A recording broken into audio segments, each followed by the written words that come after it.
deparei com um Ryukin Seibun. Tá bonitinho o bicho, só não deu tempo de eu fazer uma imagem. Eu faço e mando depois. É o primeiro Ryukin Seibun. E tá bonitinho o bicho, tem umas pintinhas chocolates, mas é o primeiro da fila. Olha aí, professor. Parabéns. Abriu o Sensacional. caminho. Tá na Bacana, fila. pessoal. Parabéns, professor. É isso. Show de bola, professor. É bacana.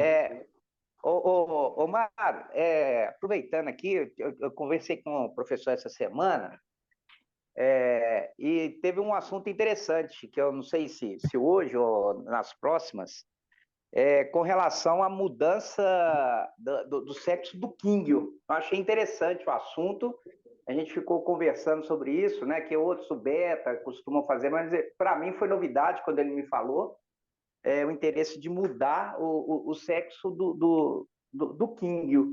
Achei muito interessante, eu falei, professor, seria bom a gente levar para a reunião, que eu acho que é um assunto interessante, em qual situação que a gente utilizaria essa, essa questão de transformação e como fazê-lo. Eu só falta vocês dois agora falar que não vai ser nem King nem King a mais, vai ser King. Boa!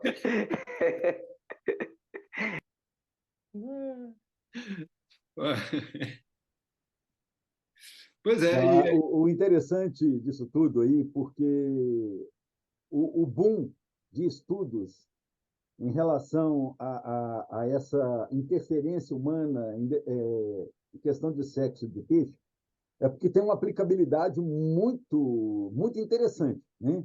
Em termos, o início dessa história toda foi para a produção de proteína, produção de carne, porque determinadas espécies, um sexo ou o outro desenvolve muito mais.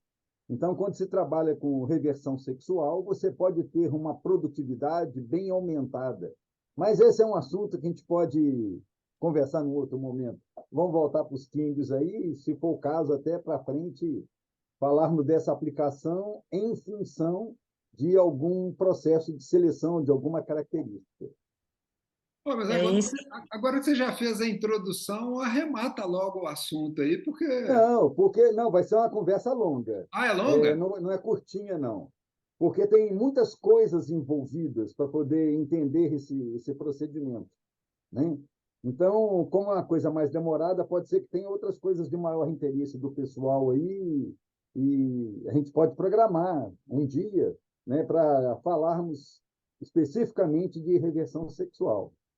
Porque realmente tem muita informação, é uma coisa mais demorada. Realmente o assunto é extenso, né? Como o professor falou, tem bastante coisa para colocar, mas em tilápia isso já é feito com uma certa Não, isso é frequência. rotina. Isso é rotina, em diversas espécies de peixe. Mas isso foi temática lá da década, final da década de 70 para 80. Mas agora eu fiquei curioso para saber assim, mas qual a utilidade nos Kingios? Se eu tiver só de um sexo da cor, aí eu consigo fazer uns do outro para poder... Não, porque às vezes você tem alguns exemplares e você não tem uma definição ainda de determinadas características. Quando você trabalha com isso, você pode trabalhar grupos para fazer cruzamentos endogâmicos, né? Porque poderia ser tudo macho ou tudo fêmea com aquelas características.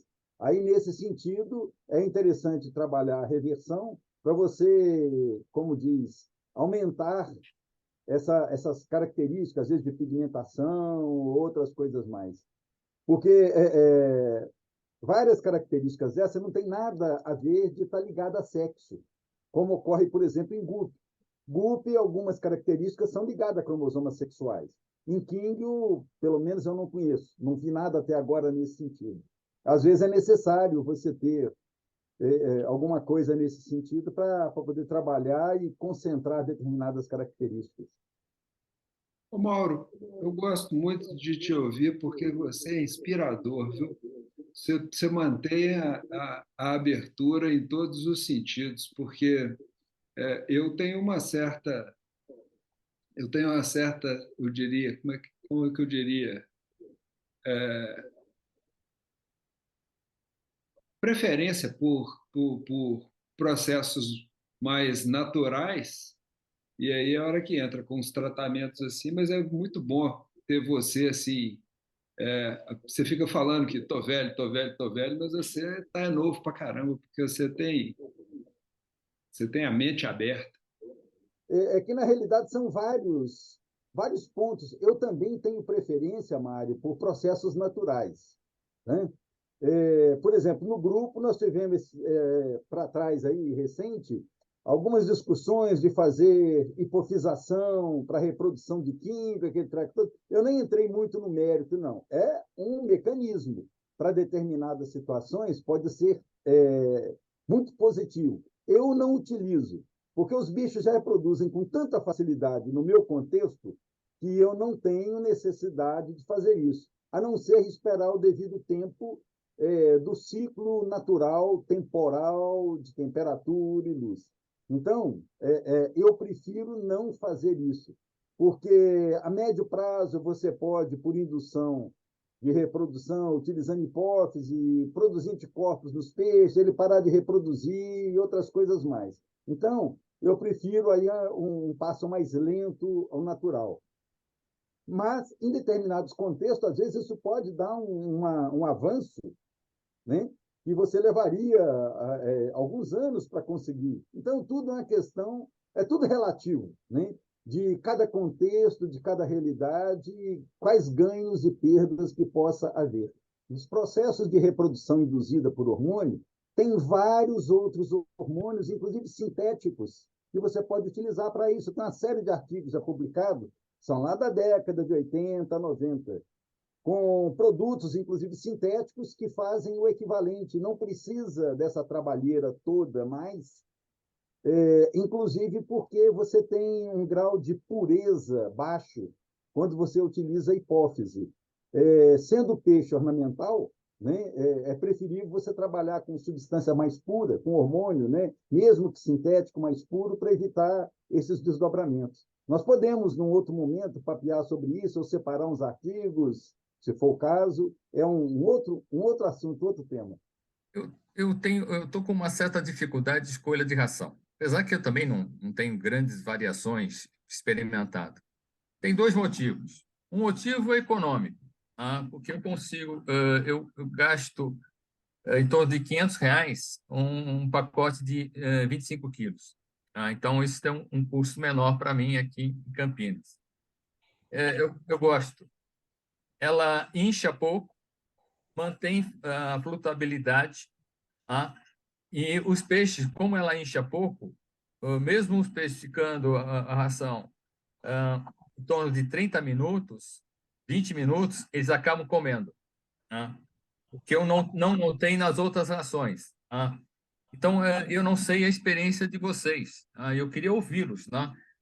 Que ração vocês utilizam atualmente? Essa, inclusive, é uma das razões pelas quais eu gosto da questão de flutuar. O Mauro já comentou comigo que ele gosta para poder, na água verde, os peixes virem à tona e ele dá uma checada nos peixes. Além disso, o que eu vejo é o seguinte: eu preciso da ração para ela me ajudar a dosar qual é a mão em função do tamanho dos peixes, da temperatura da água, porque assim, determinado tanque tem dia que come um tanto, no dia seguinte come muito menos, passa 2, 3 dias, come muito mais. E para poder sanar essa questão, o que eu faço é ir testando. Então, eu passo mais ou menos com uma subdose, que eu sei que eles vão comer depois de 5, 10 minutos, e os que comeram avidamente a primeira subdose são os que ganham uma segunda subdose para eu poder dar uma dosada na mão. Mas nesses dias agora de inverno intenso, eu ainda tenho de vez em quando que voltar com a rede, e da hora que eu volto, uma hora depois, tem um ou outro lugar que sobrou alguma coisa de ração. E essa é uma das razões pelas quais, de vez em quando, acho que em algum vídeo aqui de casa, não sei se você já chegou a perceber, os colegas aqui, a maioria acho que já deve ter visto, que eu uso um círculozinho de isopor em todos os tanques, que é justamente para conter a ração, para eu poder conseguir fazer esse monitoramento. Senão eu eu perco a dosagem e não consigo encontrar, e aí as consequências aí, em termos de qualidade de água vão cair muito rápido. E agora, a ração, ela não é alimentação única, né? Ela é um complemento. Então, tem mais uns 2 tipos de ração aqui em casa. Eu tenho uma ração de engorda de camarão, mas essa é uma ração cara. E tem uma outra ração em flocos. Então, assim, de vez em quando vai uma, vai outra, e 2 ou 3 vezes por semana lâmina neles. Hoje mesmo eu coloquei lâmina para todo mundo. E nesses dias frios, que a quantidade que eles estão comendo está flutuando muito, está oscilando muito, eu tenho procurado, inclusive, aumentar a lâmina e pular uma passada de ração.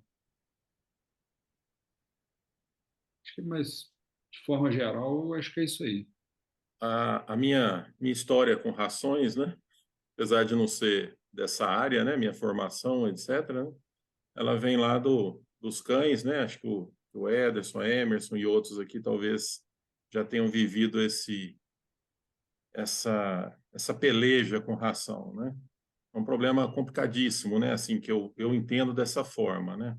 No caso dos peixes, né? Eu tenho observado, apesar da minha pouca experiência, de uma forma geral, sempre fui meio que aquarista, né? Nunca criador mesmo, tal. Mas assim, a primeira, eu acho que, inclusive para o pessoal que está assistindo, né? E às vezes tem um aquário simplesmente em casa, etc., né? Eu acho que a primeira pergunta é o seguinte, né? A ração vai ser o único alimento ou vai ter alimento vivo? Acho que essa é uma questão decisiva, né? Assim,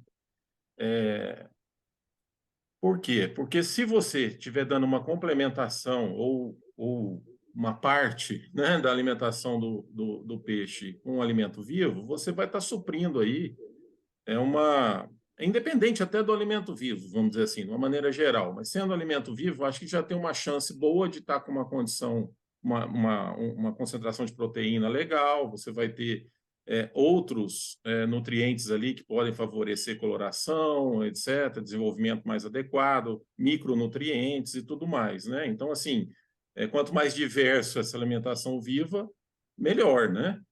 Pelo menos é o que eu imagino, né? Então, essa ração, né, no caso de você ter condição de dar alimento vivo, eu acho que a ração ela pode ser uma ração, talvez com uma quantidade, talvez até de proteína um pouco menor, sem tanto rigor do ponto de vista de micronutrientes, vamos dizer assim, uma ração mais comum, né? Agora, tem outras questões, né, que vai depender de cada um. Uma delas que é crucial é o seguinte, né? É o aspecto financeiro, né? Se a pessoa tem condição, né, que tem uma criação e tem condição de dar uma ração mais específica, né, com características ótimas, né, e, sobretudo, no que se refere à qualidade da proteína, porque não basta ter 46, 50, 48, 42. Essa questão, ela é muito, assim, ela é meio que uma pegadinha, né?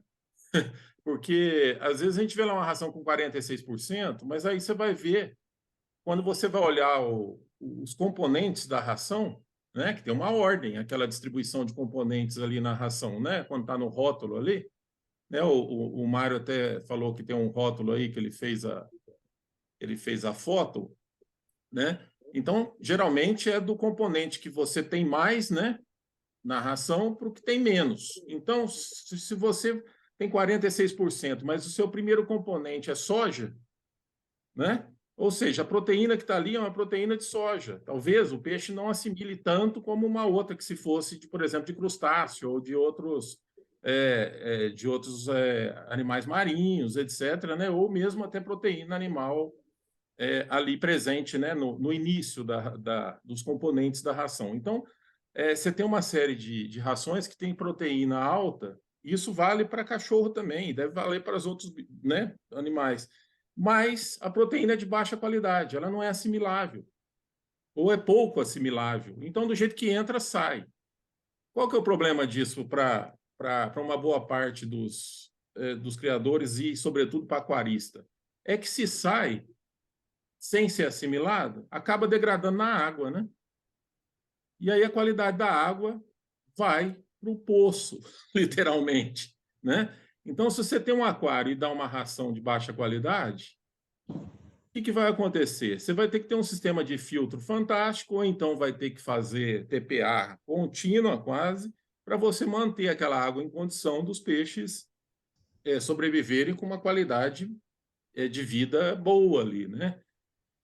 Então, aí começa a se misturar, né, os diferentes fatores, né? Tem a questão do alimento vivo, tem a questão do aspecto financeiro, né?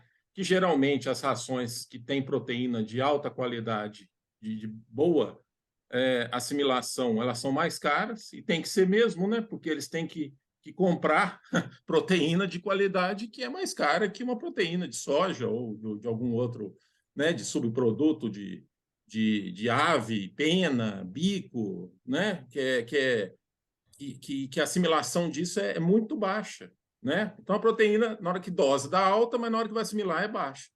Então, esse é um problema bastante sério, vamos dizer assim, né? Gera uma complexidade na história, né? Agora, das rações comerciais, né? Aí a gente divide, né? Tem essas que a gente estava comentando agora, né? Supra, Guabi e outras, né? Total também tem uma, me parece boa, etc. Mas é aquilo, né? Geralmente, quando o sujeito está em caixa d'água, está em tanques maiores, né? É mais fácil de lidar com isso, né? Se ele só está dando ração, né? Agora, fazer isso num aquário, a minha experiência é péssima. Eu não sei se os colegas já fizeram isso, colocar esse tipo de ração em aquário. Você tem que ter um controle assim absurdo, porque senão você ultrapassa um pouco o limite ali, aquilo estraga a sua água numa velocidade terrível, né? Então, assim, é um problema que a gente tem que... E aí a gente acaba partindo, às vezes, dependendo do caso, para as ações comerciais específicas, inclusive, para Goldfish, né, para os Kings, etc. E aí os preços realmente são altíssimos, né? Então, assim, eu acho que tem esses pontos. Um outro aspecto, né, é aquela história que a gente já discutiu aqui várias vezes, né? Mas para quem está chegando pela primeira vez aí assistindo a gente, é aquela história da ração afundar ou não. A gente já discutiu isso, e o Mauro mesmo comenta sempre, né? Aparentemente, isso não há problema, né, em um peixe comer na superfície, né? É até bom que você consegue enxergá-lo. Agora, confesso que para os cometas, assim, às vezes eu tenho um pouco de dificuldade, porque eles gostam de ficar no fundo, né? Pelo menos aqui nas caixas, né?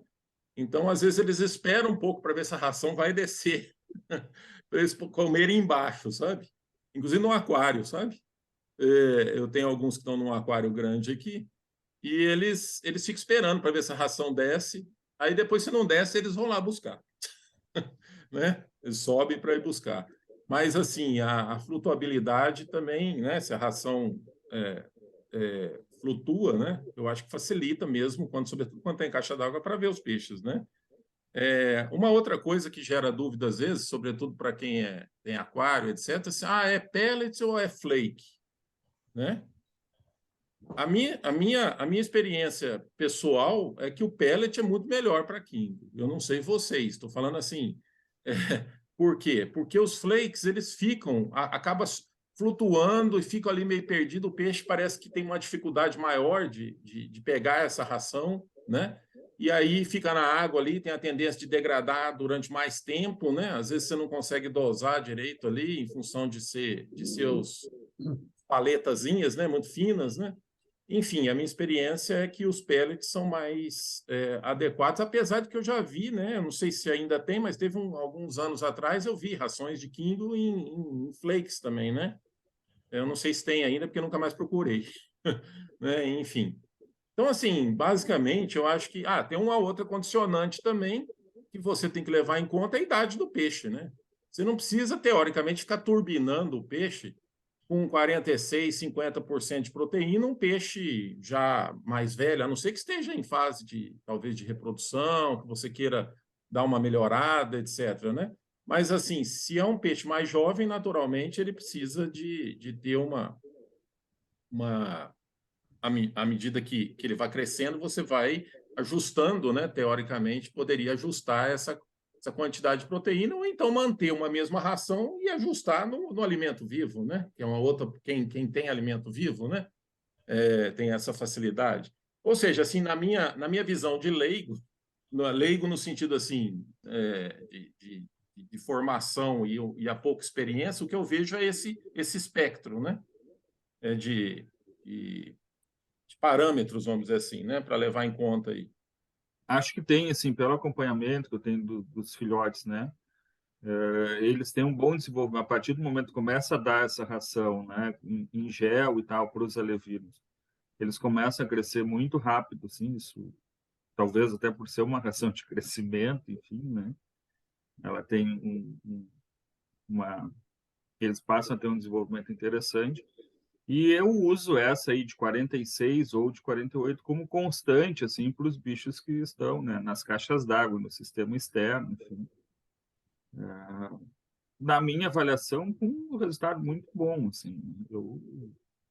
Eu, ao longo dos anos, assim, acabei optando por assim, ter ver qual é o melhor custo-benefício, enfim, né, fazer essa relação aí de preço e o resultado, enfim.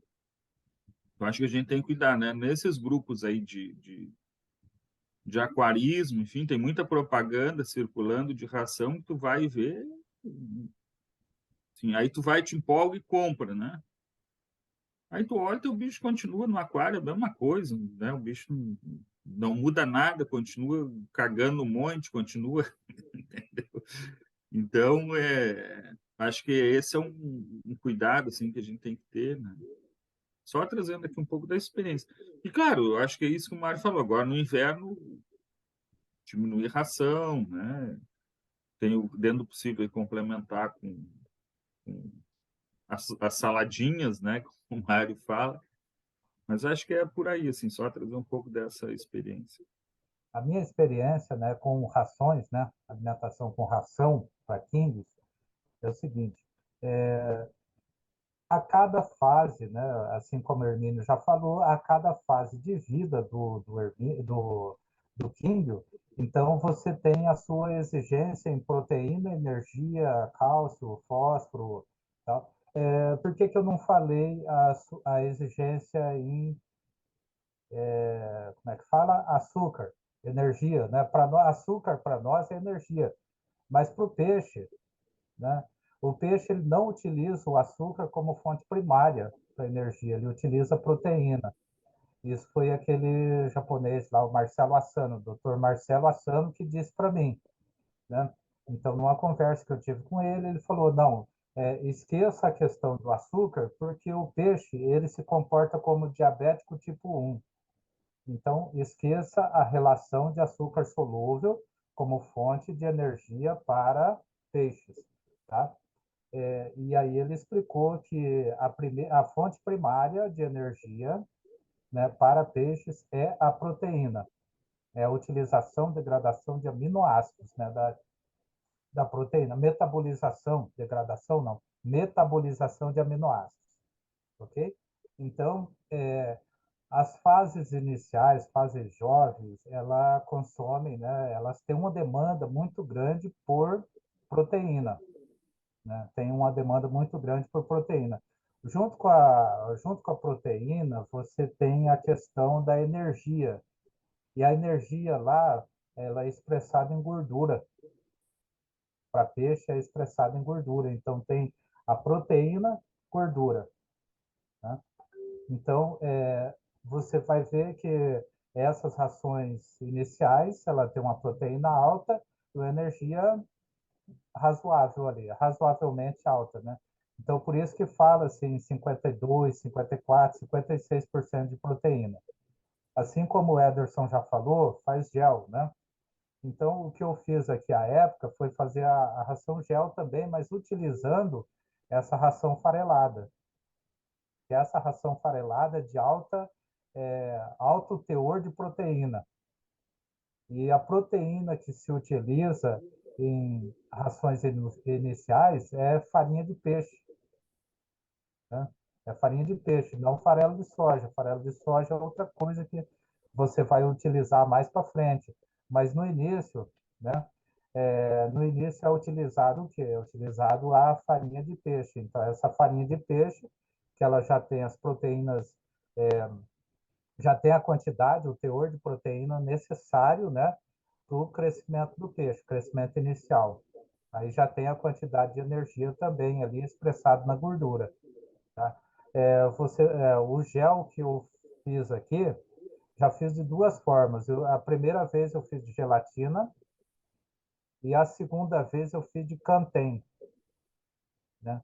Kanten é um produto lá da culinária japonesa que se usa para fazer aqueles doces de feijão, tá? Para dar aquele endurecimento lá na massa do doce de feijão.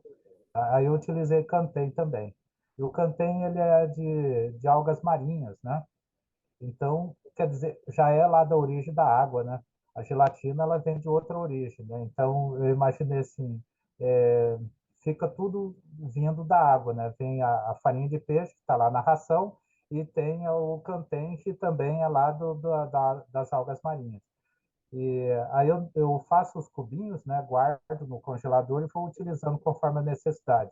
A minha forma de utilização era pegar uma peneira grossa, uma peneira grossa dessas peneirona grande que se usa em cozinha, e ali eu espremia o cubinho depois de descongelado, né? Eu espremo ele, aí ele fica aqueles granulozinhos. E nesses granulozinhos joga na água, e ele vai caindo ali, os peixes já vão comendo, né? Eu achei assim, pela questão da competitividade, né? Porque se você faz o cubinho e deixa, o maior está lá comendo e com a nadadeira ele toca o outro menor, né? O outro menor não, não vai se alimentar bem. Aí você esfarelou, o outro menor vem, é mais rápido, ele consegue comer também. Então, tende a ter uma alimentação melhor, né? Um arraçoamento melhor. E aí aquele que era pequeno cresceu e é selecionado, né? A minha seleção aqui é por tamanho, né? Sempre. Tá? Então, cresceu rápido, a gente já seleciona, né? Isso nas fases iniciais. A fase juvenil, né? A recria, vamos dizer assim, a fase juvenil, eu tenho utilizado essas ações comerciais da piscicultura industrial, né? Não vou falar marcas, né? Existe marca A e existe marca B. Marca A está há mais tempo no mercado, né? Tal, começou, né? Nesse ramo aí de organismos aquáticos, né? E a marca B, ela é um pouco mais barata, né? Tal, mas é, de qualidade semelhante à marca A. Tá? A marca A é mais cara, aqui para nós, aqui em Curitiba, ela é um pouco mais cara, só tem um representante, né? Não é vendido como match em cooperativa, e a marca B, ela já é um pouco mais popular, né? Tem um preço mais acessível, é vendido em cooperativa, eu consigo comprar, tem mais fornecedores, então eu consigo comprar em cooperativa. 1 milímetro e pouco, acho que 1,7, alguma coisa assim, acho que é 36% de proteína, se eu não me engano, né? Salvo engano. Tá? E depois, essa ração, a ração da recria é a mesma ração de manutenção, né? Aí entra uma crendice, uma coisa que eu acredito, sabe? Que é a ração de reprodutor, mas somente em época de reprodução.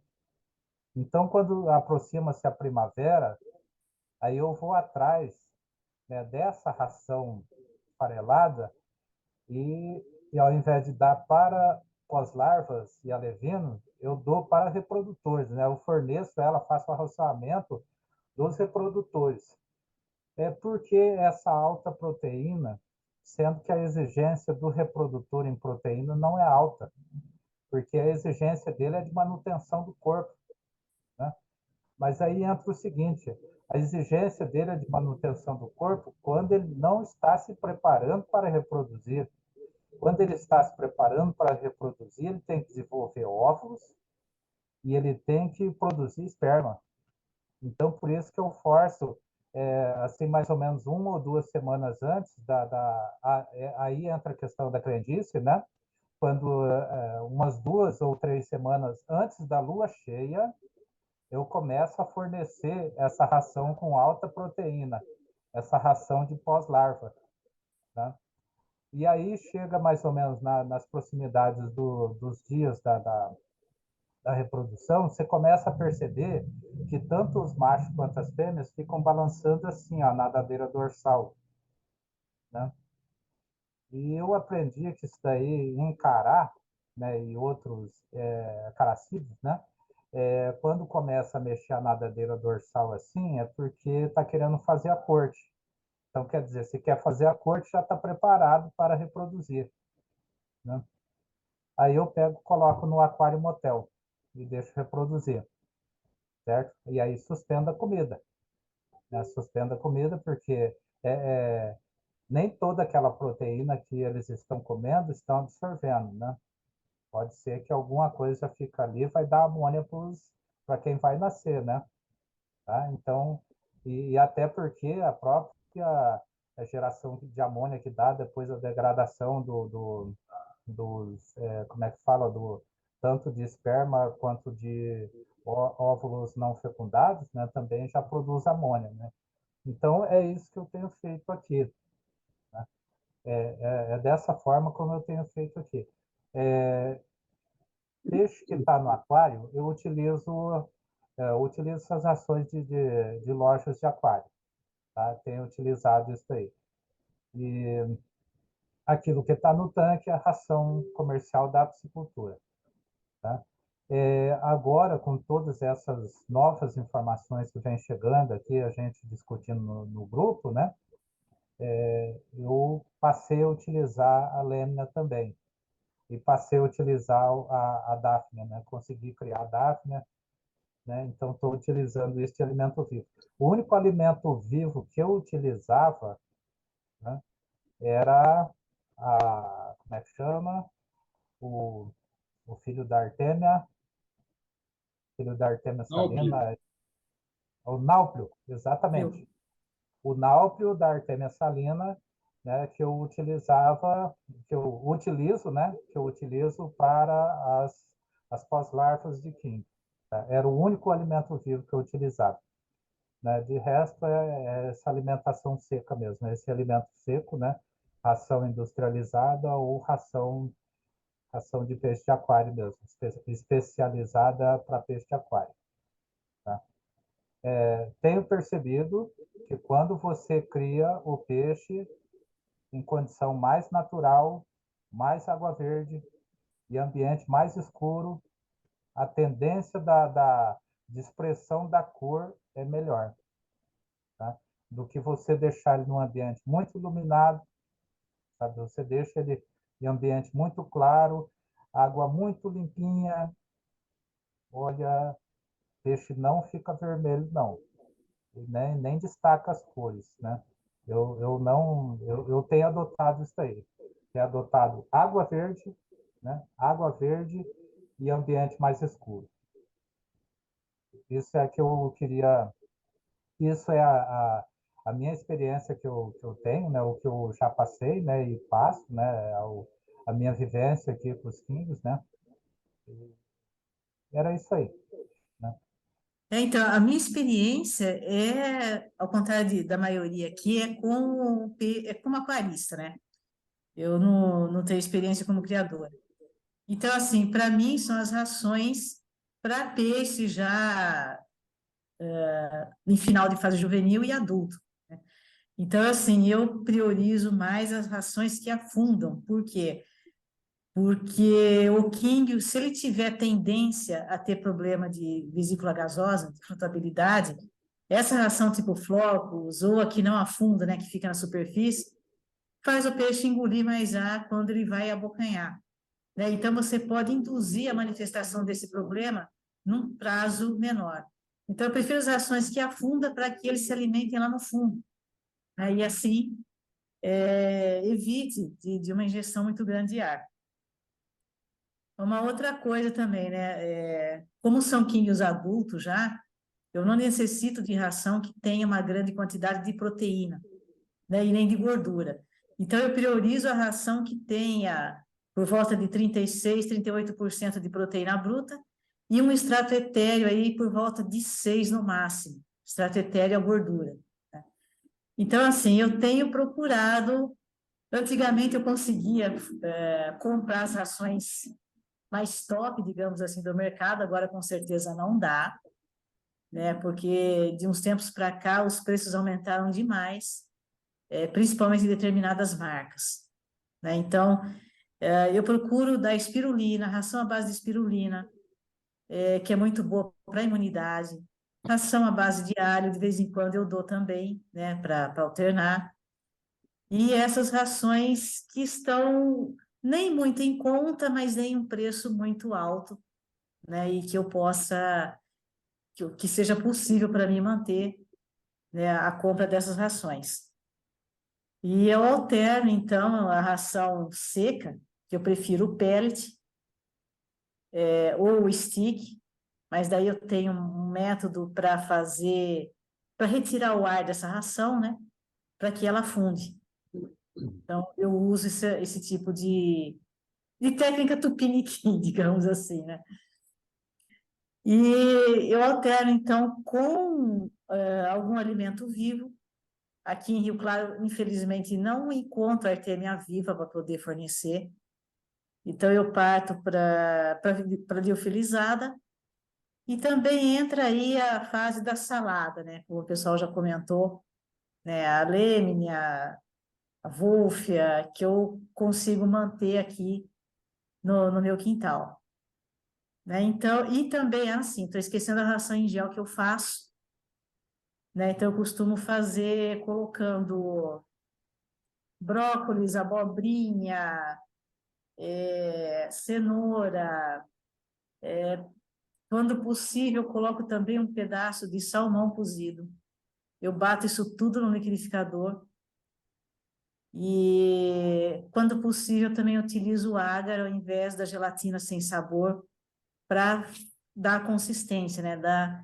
Endurecer essa mistura aí. Então, basicamente, é isso que eu tenho feito para alimentar os quinhos. Mas, assim, eu não gosto muito das rações, por exemplo, que dizem induzir a coloração.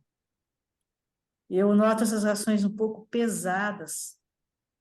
Eu vejo que os peixes produzem mais fezes com elas. E também existe a parte de colorir, entre aspas, a parte química do filtro. Né? Então, se você tem purigem, o purigem vai absorver todo aquele corante. Seja astaxantina, seja o que for, sendo natural ou não, vai ser absorvido.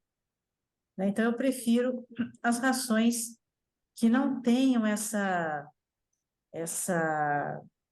promessa de aumentar a coloração. Se eu noto muita diferença entre dar ou não dar esse tipo de ração, para falar a verdade, não noto. Eu acho que está mais ligado a você complementar a alimentação com alimento vivo e com as saladas, né, entre aspas, do que você somente fornecer esse tipo de ração que acende o peixe, digamos assim, né? Mesmo porque, como eu já disse, elas são mais pesadas. Então, é isso. Né, a minha necessidade é mais para peixe adulto mesmo, né?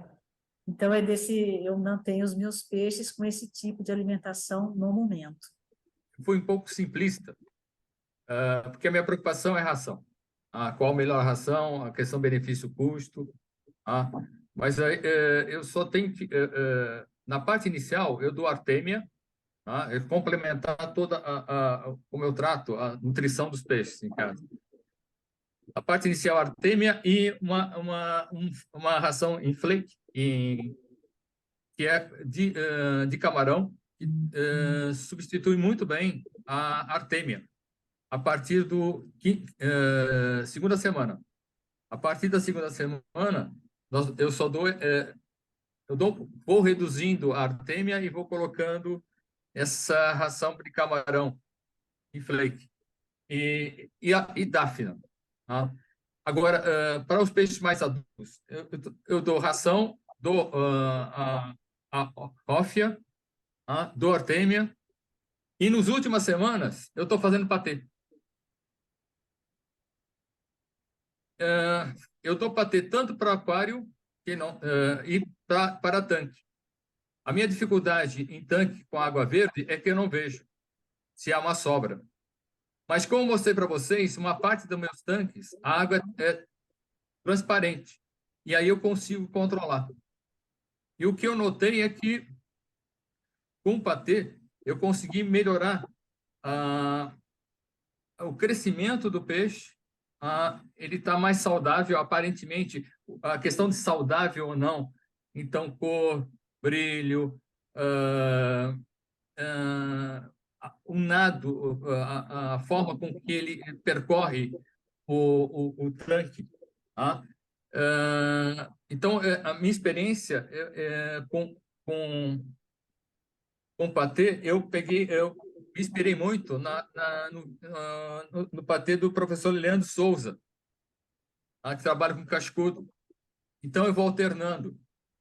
E eu estou usando até sardinha, que é o peixe mais barato. Eu uso sardinha, um pouco de camarão, mas eu tive bons resultados assim, visuais, com o patê de sardinha. Então, eu começo a dar prioridade a patê, depois a ração e a parte de plantas também, que é a rófila. Dáfna eu uso, mas eu não produzo tanta dáfna que eu posso dar para todos os meus peixes. Mas a minha experiência nas últimas semanas, com relação ao patê, tem sido muito boa. Eu tenho usado chaia, uma série de outras verduras, Horais pronobles, fazendo algumas utilização de algumas plantas que não são tradicionais. Como a sogra é punk, então a sogra tem me dado algumas alternativas de algumas outras plantas. Isso tem, acho que tem dado bom resultado. Então, faltou complementar. Mas eu não dou só ração, eu dou um conjunto hoje de vários alimentos. Obrigado.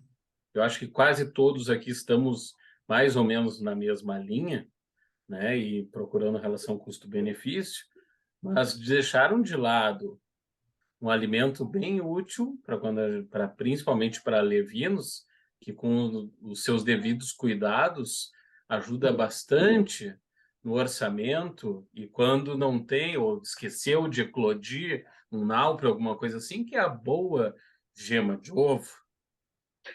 Então, eu acho que vale mencionar aí para ficar gravado no vídeo que, claro, as pessoas devem tomar cuidado com a água, né? Porque se dado errado com a quantidade e não sifonar, aí vira um problema. Só complementando, né? Você tinha colocado aí no chat que eu esqueci de mencionar o espinafre, que eu também coloco na ração em gel, e a alga nori, que eu achei bem interessante. Colocar tanto no gel quanto simplesmente cortar um pedacinho e dar para os peixes, entendeu? Eles adoram, é muito bem aceito e tem muito nutrientes. Então, a alga nori, dá uma hidratada nela e oferece simplesmente no aquário, é muito bom. Isso, claro, falando de peixe adulto. Eu vou começar com a alga nori, da Rosana. A alga nori, quem come é o peixão aqui. Você não dá para meus peixes, não, é muito caro. Adoro nori. Aquela conserva de nori com shirogohan, traduzindo um arroz branco, é uma delícia. Né? Brincadeira, tá, Rosana? Na realidade, eu uso uma ração comercial para o estágio inicial. né, as larvinhas recém-eclodidas, como eu já comentei anteriormente. Eu já não uso mais náuplios de artêmia, em função do custo, né? Eu produzo os rotíferos de água salobra, os Brachionos plicatis, que são alimentados, né? A cultura é mantida com espirulina, atende perfeitamente as larvas como se fosse os náuplios de artêmia. Então, para esse estágio inicial, é isso daí, Brachionos plicatis. Quando, às vezes, ocorre, em função de oscilação térmica, alguma redução, reporta o Douglas, muito bem lembrado e bem colocado, uma geminha de ovo cozida, dado de forma parcimoniosa, é excelente, de baixo custo, extremamente funcional, né? O problema da gema de ovo é excesso. Aquilo que sobra vai desenvolver fungo, saprolegna, né, que é o fungo mais característico, e é um abacaxi. Vai demandar mais troca de água, mais PPA, parará. À medida que os bichinhos crescem um pouquinho, eu uso uma ração com 45% de proteína, uma ração para peixe carnívoro, essas comerciais. Para os filhotinhos, eu pulverizo essa ração, porque os grânulos são grandes para os filhotinhos, então bato no liquidificador, pulverizo, pineiro, a pineirinha bem fininha, eles comem muito bem e, paralelamente, eu suplemento com os alimentos vivos. No primeiro estágio, né, normalmente eu uso microverme. Microverme esse cultivado em farinha de aveia suplementada ou enriquecida com espirulina, porque o grande problema do microverme, nós já discutimos isso várias vezes, eu já falei isso várias vezes, né? É que o microverme tem uma composição aminoácida muito próxima de náuplio de artêmia, mas ele é deficiente nos ômegas da vida, que é uma exigência dos peixes, e que a espirulina fornece isso. Então, inicialmente, além da ração farelada, eu utilizo microverme. No estágio um pouquinho mais adiante, eu uso as enquitreias, que aí os bichinhos já estão pegando coisa maior, juntamente aí com Daphnia ou com Moina. No estágio seguinte, à medida que o bichinho cresce, eles já vão entrando, além da ração, né, básica, vai entrando as wolfias, que elas são pequenininhas, e os bichinhos aprendem a comer wolfia muito rápido, e wolfia, dependendo do cultivo, tem um alto teor de proteína, acima de 40%, além de ser riquíssima em pigmentos. E à medida que os bichinhos vão crescendo, eu vou passando para uma ração de 38% de proteína, que é a que eu mantenho para os peixes adultos, e semanalmente é oferecido para eles as wolfias, as lêminas, de acordo com a disponibilidade. Também entra Tubifex e Daphne.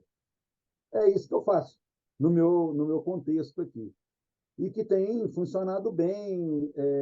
Um dos indicadores que está tudo bem é a questão da reprodução. Se os bichos estão reproduzindo bem, é que está beleza. Ah, sim, faltou um detalhe que para os peixes adultos, os reprodutores, no período de reprodução, eu acrescento minhoca. Porque os anelídeos, do modo geral, 70% de proteína em matéria seca. Né? Minhoca é praticamente musculatura. Então, eu uso também minhoca como um complemento, um suplemento para os reprodutores, porque no período reprodutivo, como o King faz dos ovos parcelada, né? A fêmea faz várias posturas, a demanda de proteína para a produção de óvulos, né? É um negócio assim, você tem que atender, senão você vai exaurir a fêmea, que não é interessante. Então, é esse meu procedimento básico. Então, a ração de 45%, depois 38%, com esses complementos. professor Mauro que falou, um monte de alimento vivo, e eu quero fazer um teste. Por enquanto eu só tenho esse norte, que o Ederson tem uma espécie lá de alimento vivo que resistiu ao frio. Tem alguma outra opção desses alimentos vivos que consigam superar o inverno gaúcho? E isso eu falo em ambiente externo sem estufa, né? Eu posso dizer, aqui para o meu contexto, eu não sei do Ederson, mas a temperatura aqui está oscilando aqui 10, 11, 9. A previsão para essa semana, inclusive, que entra, é chegar a 7 graus. E vou te dizer, os rotíferos estão numa boa, que é uma grande surpresa para mim, como eu já disse em reuniões anteriores, porque pela literatura eu não devia ter nenhum vivo. Então lá a caixa d'água está cheia de rotíferos, esperando a reprodução dos quingos, que eu não estou coletando porque eu não tenho bichinho pequeno, né, nesse momento para utilizar rotífero. E a caixa d'água está lotada. Então, uma boa, como se nada tivesse acontecido. Eu acredito que ao longo desse tempo, né, desse sistema que eu montei, tenha se selecionado uma cepa adaptada a condições mais frias. Então, para mim, está uma maravilha. Estou aguardando agora iniciar as reproduções, porque rotífero tem, e tem bastante. Mas eu queria acrescentar um detalhe. Como você comentou a questão da gema de ovo, e eu reforcei, a gente cozinha o ovo, né? E a clara? Pô, os peixes adultos comem tudo, cara. Você só tem que triturar a clara. É uma excelente proteína, que é a albumina, né? Então, a clara vai para os maiores. Desmancho na mão, né? Na hora lá, e distribuo. Não sobra absolutamente nada. Uma excelente fonte de proteína para os peixes maiores. Achei legal o Mauro complementar a questão aí com as minhocas, porque eu não consigo dar nada de alimento vivo para peixe adulto, não. Vai só nas artêmias lá até os 2 meses, por aí, e vai diminuindo à medida que eles vão ficando mais velhos. Depois, Equitreia, Daphne, de vez em quando a gente dá umas ondas melhores, mas para os adultos, só mesmo as wolfias, só mesmo as plantas, porque o volume que o king come é barra pesada, né? Então eu e a Leia nós tentamos criar um minhocário aqui, mas a gente não, quer dizer, não vou falar que não deu certo, não, a gente não dedicou a atenção necessária. Passa a fazer outra coisa, larga o negócio pelo meio do caminho, aí não dá certo mesmo, né? Não, eu queria só perguntar se alguém já teve experiência. Outro dia eu me deparei com eu nem lembro onde mais, mas tem que procurar aí, uns saquinhos de meio quilo a 1 quilo, não me recordo, de tanto de minhoca como de tenebro desidratado, sabe? E eu fiquei curioso se aquilo não poderia ser né? Lógico que teria que moer, né? Não sei se alguém já teve esse tipo de experiência de dar esses bichos desidratados, né? Mas eu vi que tá algo comercial aí, parece que agora, esses bichos desidratados, né? Não sei se alguém teve experiência nisso. Só uma curiosidade. Eu posso dizer o seguinte: você compra direto hoje farinha de minhoca. Já está Sim. disponível isso no mercado, né? Tem empresa até de Minas, acho que é Juiz de Fora, se não me falha a memória, né? Fornece farinha de minhoca, você pode usar para fazer ração, aquele treco todo. O tenébrio, eu tenho uma preocupação. Eu já tive criação de tenébrio, os bichos comem muito bem, os peixes adultos, mas o tenébrio tem um porém. No cultivo, se houver umidade na cultura, é muito comum haver desenvolvimento de fungo que forma toxina, que o tenebro não é afetado, mas o peixe vai ser. Então, como aqui na região nossa começa o período chuvoso, a umidade aumenta muito, eu simplesmente abandonei Tenebro, não uso mais, né? Aí depende da qualidade desse produto, Tenebro. Na realidade, como dizem alguns, o futuro da alimentação humana é inseto, né? Está muito sendo badalado isso aí pelo teor de proteína e o que esses organismos conseguem reciclar de resíduo, que é interessantíssimo, né? Mas tudo depende da procedência e da qualidade desses organismos para não ter contaminantes desse tipo. Eu tenho um amigo, mas é das mexidas de fazenda e tudo mais, que eles montaram uma estrutura de criação de mosca-soldado e justamente com esse objetivo de vender larva desidratada, e eles estão querendo entrar no mercado de peixes ornamentais. E ele já vem me cobrando há algum tempo para poder visitá-lo lá, eles estão em Piracicaba, e eu marquei no dia 21 agora de julho, que é 2 dias antes da exposição da turma de São Paulo, e aí eu vou fazer uma visita lá e depois eu vou para a exposição. E vamos ver, depois eu conto para vocês aí, dou uma atualizada. Eu já tinha conhecido a mosca soldado e é um bicho muito impressionante, o volume de produção de ovos e a velocidade de desenvolvimento das larvas, né? É uma produção, uma multiplicação de biomassa numa velocidade absurda. Mas depois eu comento aí com vocês, depois que eu estiver lá, o negócio deles parece que é maior um pouco, sabe? Eu só queria fazer um pequeno comentário aqui do que eu uso aqui em casa, né? Eu procuro variar bastante a ração para não correr o risco de deixar algum nutriente de fora. Então, eu tenho aqui mais ou menos uns 5 a 7 tipos de ração diferente e eu vou variando algumas mais caras, né? Até na exposição lá, eu comprei lá estava lá sendo exposto, umas rações muito boas, mas eu dou menos quantidade porque realmente ela é mais cara. Uma coisa aqui que a gente não comentou, mas deve estar, né? Eu acho que todo mundo deixou implícito, que é dentro do gel, que é a ervilha, né? A ervilha, eu utilizo muito ervilha aqui em casa e os Kings parece que é o prato preferido deles, né? Adoram ervilha.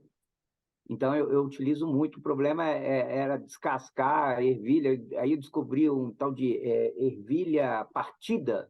Eu não sei se ela é seca, né? Ela é desidratada. Eu não sei se ela, com certeza, deve perder muito do nutriente dela. Mas eu utilizei ervilha ervilha partida. Parece que é isso mesmo. Comprei, aí você ferventa, né? E depois ela fica mole, mas eu não sei o quanto que perde, eu não sei se perde muita coisa. Então, essa é uma coisa que eu utilizo aqui também no patê. E, para completar, que eu observo muito aqui em casa, porque aqui dá muito aguapé, e alguns tanques aqui que não tem Kings, estão com gupe e tudo, esses aguapés dão muita raiz, aí eu pego essas que estão com raiz e coloco no tanque dos Kings. E eles simplesmente detonam aquelas raízes em pouquíssimo tempo.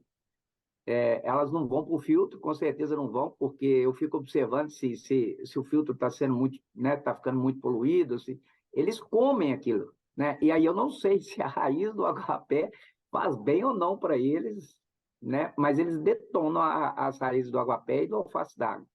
Comem bastante. Eu não sei, até queria saber com vocês aí se vocês têm algum conhecimento da raiz do aguapé, porque eles comem. Eu tenho certeza que comem, porque senão meu filtro estaria entupido aqui. Eles não só arrancam, mas comem também. Bom, em síntese é isso. Alimento vivo, assim como Minoro, eu só dei o Nautilus de Artemia.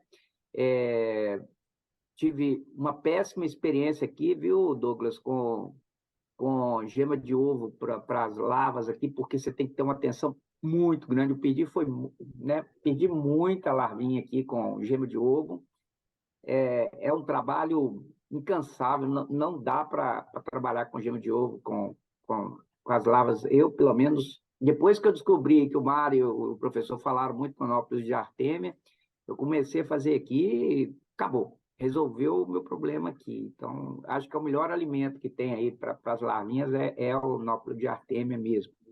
E depois que eles crescem, depois aí de 6 meses, eu utilizo tudo isso que eu falei com vocês aí. Então, complementando aí que você falou da mosca, né? Da mosca soldado, tem uma linha muito famosa aí de ração, né, para aquarismo, cuja linha nova dela está justamente apostando na mosca soldado como componente principal. Então, inclusive, eu estou testando aqui essa ração. Tá? Então, tá interessante, né? A mosca realmente é um componente bem interessante pelas propriedades que ela tem, que ela adiciona aí na ração. Vamos ver. Aí, Não pode terminar. não, depois eu complemento, porque eu vou falar de outra coisa, pode complementar em relação à ração. Eu ia comentar é que depois deixa a gente ter aí umas amostras em mãos, deixa a gente ter umas análises, porque esse pessoal que eu vou visitar é um pessoal que está estudando isso já há algum tempo, então estruturando uma criação grande, mas acredito que uma, uma larva de mosca desidratada não vai ficar muito longe lá da farinha de minhoca, não, porque é mais ou menos a estrutura muscular é muito parecido, né? Agora, o grande diferencial dela, eu creio que esteja na velocidade e volume de produção, né? Sim. Eu já vi algumas coisas de mosca soldado e é impressionante mesmo o bicho. Agora, você comentou uma questão, a questão da ração que flutua e o peixe engolir um pouco de ar e talvez isso poder ter alguma correlação com a questão da flutuabilidade. Eu não sei se é porque minha cabeça é de veterinário e isso pode distorcer um pouco a forma da cabeça funcionar, mas caso esse efeito exista, eu acho que isso seria benéfico do ponto de vista de seleção, de ajudar a identificar indivíduos que gerando descendentes com maior propensão a terem problemas de flutuabilidade. Porque eu vejo assim, que isso para mim talvez seja um desafio para desafiar a linha, assim, porque eu preciso ter bichos que tenham maior tolerância a uma diversidade de alimentos, sem muita sensibilidade, sem sem um tratamento muito especial. Uhum. Mas isso é Então, cabeça do veterinário. tudo bem. Agora, entendi. Agora, o problema é assim, quando eu falo o peixe que apresenta tendência a ter o problema de vesícula, ele já passou da idade reprodutiva, entendeu? Assim, porque normalmente esse problema vai surgir depois dos 3, 4 anos de idade, principalmente depois dos 4 anos. Aí o peixe que tem tendência começa a manifestar com cada vez mais frequente, né, os episódios, até que ele acaba cronificando, digamos assim. Né? Então, eu acredito que depois dos 3 anos, dificilmente é usado como reprodutor, né? Ou ainda tem, ou ainda é usado. Não sei como é feito. Atualmente, acho que a gente está na maratona de identificar os bichos sem ou com baixa concentração dos genes da despigmentação, né? Então, eu acredito que nos próximos anos aí a gente vai usar esses peixes mais velhos cada vez mais. Tá. Então, nesse caso, como você disse, poderia ser usado, né, esse parâmetro como, né, peixe sensível a desenvolver esse problema, então ele não vai, né, para reprodução. Sim. Seria deixado de lado. Porém, a gente tem que lembrar que o problema de vesícula gasosa, ele envolve uma série de fatores para ele acontecer, né? Pode ser alguma malformação, pode ser até ovas retidas, né, principalmente claro, tem que ser na fêmea, que ocasiona, então, uma compressão da vesícula gasosa, então ela começa a apresentar esse tipo de anomalia, né? Então, pode ser, assim, tem umas 4 ou 5 causas para esse tipo de problema. Então, assim, eu creio que o peixe que realmente tem algum comprometimento estrutural, ele apresente logo, né, ainda jovem, esse tipo de problema. Eu estou vendo uma Né, mensagem, estou vendo aqui no chat aqui que o Douglas colocou aqui algumas informações da mosca soldado. O Douglas, depois você coloca Soldier Fly, que aí você vai ver, que aí você vai ter acesso a dados bem mais elaborados e tem estudos bem mais profundos, sabe, com análises mais completas. Mas seria isso, Mário. Então, tem esse lance todo envolvendo o canalzinho pneumático, né, que separa Uhum. né, a faringe lá da vesícula. Então, tem um monte de coisa aí a ser considerado no problema. E Mas é interessante, eu nunca tinha pensado a cabeça de veterinário, né, eu nunca tinha pensado por esse ponto.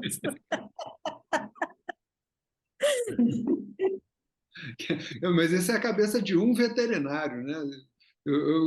O Mauro ali, eu já não sei, né? Eu nunca nem conversei com ele a respeito disso. Vamos conversar um pouquinho sobre a exposição virtual? Acho que tem uma questão ali entre o Atonai e o Fenteio, daqui a pouco para a gente dar uma olhada um pouco melhor, enfim, talvez até discutir aqui. Eu acho que ficou meio, na minha opinião, assim, ficou um pouco confuso, né? Porque a gente tem Fenteio com uma caudal longa, né? Assim, tal, tem para não criar uma confusão daqui a pouco no pessoal, né? A questão do ranchu, acho que a gente precisa considerar aí, pelo menos, né, o ranchu de divisão lateral e divisão superior. E aí depois tem outras coisas menores ali que eu mando por escrito, né? Mas eu acho que essa questão do prazo, assim, minha gente fechando, daqui a pouco essa semana pode botar um prazo aí até final de julho, de repente. Mas, assim, daqui a pouco a gente fazer uma conversa dessas aqui gravada e tal, para fazer um comentário geral, assim, sobre os peixes, por que colocou aquele como primeiro, aquele como segundo, enfim, né? Eu acho que é interessante, assim, dar esse feedback também para as pessoas, né? Não só receber a classificação, mas ela saber por que a pontuação foi aquela. Mas seria já num segundo momento, assim, né? De repente dar um prazo. Então, imagino que, tipo, se a gente fizer as inscrições ao longo do mês de julho, dá uns 15 dias aí para... Cara, tem um tempo aí de um trabalho que vai ser o trabalho de organizar isso, né? Receber esses vídeos, enfim, classificar, né? Ver se vai ser ou se enquadra mesmo dentro daquilo que a pessoa escreveu e tal. Mas acho que dá mais uns 15 dias, talvez no final de agosto aí se consiga ter o resultado. Enquanto você foi falando, eu já fui fazendo as alterações de datas aqui, e aí, se ninguém tiver sugestão diferente, eu coloquei aqui como envio até 31 de julho, julgamento de 1º a 15 de julho e publicação dos resultados até 31 de agosto. Desculpa, julgamento de 1º a 15 de agosto e publicação dos resultados até 31 de agosto. Eu acredito que o nosso primeiro interesse principal é ajudar a nos formar como criadores, né? Como selecionadores, né? E aí desenvolver um pouco mais sobre a acurácia e desenvolver mesmo a capacidade de ver e enxergar, que acho que essa que é a grande limitação, né, de quem tem pouca prática igual a gente, né? Quer dizer, eu estou falando por mim, né? Tem gente com mais prática que eu aqui, com certeza. Eu acho que é importante a gente tentar manter essa ideia de ter uma visão, todos nós termos uma visão sobre o todo, sabe? Assim como a gente fez esse processo aí já das 2 exposições presenciais lá, também é um desafio para a gente, né? Até pegando um pedaço aí dessa fala do Mário, para a gente também se... É um processo, né? Aquilo que a gente conversou na última reunião, né? De incentivo aí aos peixes de raça, peixes selecionados, enfim, mas também é um processo para a gente ir melhorando, né, a nossa capacidade aí de avaliação, enfim. Mas eu acho que é importante né, nos desafiarmos assim a ter essa avaliação do todo, sabe, das raças, enfim, até para a gente também ir estudar, enfim, né, quando chegar um bicho de uma raça que a gente não tem tanta experiência e olhar e ir atrás, pesquisar, né, e depois fechar isso talvez nessa discussão mais coletiva, assim, de o porquê que deu a nota, o que achou dificuldade, enfim. Eu acho que vai ser muito legal a gente conseguir dar relembrar um pouco as questões todas que a gente discutiu daquele período todo, quando a gente ficou fazendo os treinamentos de julgamentos. Pudesse produzir um materialzinho aí para a gente ir divulgando esses grupos aí de aquarismo, né? É só a gente bater o depois... martelo aí nessa questão de data, desses negócios todos, vocês darem uma olhada. Eu fiz algumas sugestões, inclusive esse vídeo que eu coloquei agora de tarde, lá no grupo, que eu estava fazendo uma seleção dos Chotengan. Lá tem imagem lateral, procurando pegar os dois lados e de cima, e eu já imaginei, foi assim, para já não ter que fazer mais um vídeo mostrando, mas como que é para o peixe ser filmado? É daquele jeito ali. Procurar filmar o peixe dos dois lados e filmar o peixe por cima, e foi por isso aí que eu imaginei 45 segundos, que é o que está nesse documento aí que eu enviei para todo mundo que está aqui, porque eu acho que é fundamental a gente, assim, se a pessoa mandar o peixe filmado só de um lado só, está valendo? Tá, mas eu acho que tem que perder um pouquinho aí de ponto, porque pode ser que tenha um defeito do outro lado e tudo mais. Então, a gente vai ter que ver assim, como que a gente vai dar uma ponderada nesse tipo de coisa. É muito interessante que haja mesmo um vídeo de demonstração, porque as pessoas... É coisa muito simples, mas as pessoas ficam perdidas, né? E aí a pessoa vai em filme errado, porque achou que era assim e não era. Então, é bom ter uma demonstração, realmente a pessoa vê aonde, né, como que ela deve filmar, onde tem que pegar no peixe, acho interessante. Isso realmente precisa. Agora, fugindo um pouco do assunto aí do concurso, pessoal que puder ir, né? Então, dia 23 de julho tem aí a exposição aqui em São Paulo, né, do MKC. Então, quem puder, está convidado, tá? Vai ser das 10 às 17 horas. Então, venham para a gente se ver, para a gente bater papo, entre outras coisas. Eu estou confirmado. Um abração para todo mundo. Ótima semana, gente. Um abraço. Até a próxima. Tchau, pessoal. Boa noite. Tchau. Boa semana.